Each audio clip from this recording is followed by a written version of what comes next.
Hey guys, I'm here in Alabama to mark the 60th anniversary of the Montgomery bus boycott. Now this protest during the civil rights movement all started when one courageous black woman refused to give up her seat on a bus. Now we have a pop quiz for you. Who was that woman?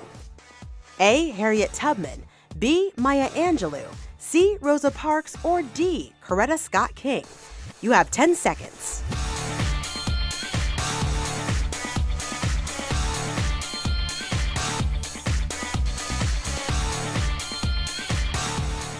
Okay, time's up. The answer is C, Rosa Parks. In the 1950s, before the peak of the civil rights movement, minorities were not treated equally and didn't have many of the rights we take for granted today. In the South, segregation was legal, meaning blacks and whites had separate bathrooms and water fountains, and they couldn't sit together at a restaurant. Even public buses were segregated.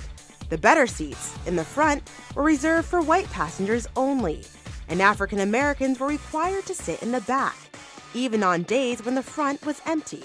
If they did not give up their seats when they were asked to do so on a city bus, then they would be arrested. But on December 1st, 1955, one brave woman decided to take a stand, Rosa Parks. Rosa Parks worked as a seamstress in Montgomery, Alabama.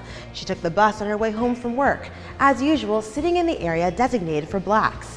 But when she was asked to give up her seat to a white passenger, she refused and was immediately arrested.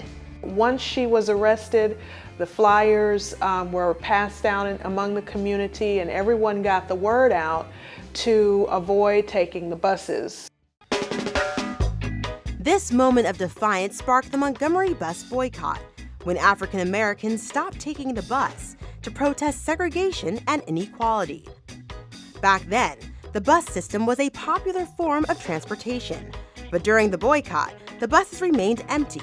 Those who avoided the buses walked and even carpooled to their destinations. Well, I think this is a very historic moment.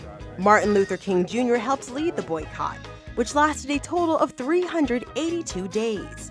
And in November 1956, the U.S. Supreme Court found Alabama's segregation laws for buses unconstitutional.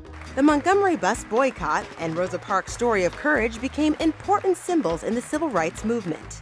Rosa Parks, she was not afraid to say no. She was not afraid to stand up for what she believed in. She wasn't afraid of what consequences she might have suffered from. The people who organized and participated in the boycott were ordinary folks. It was a grassroots effort.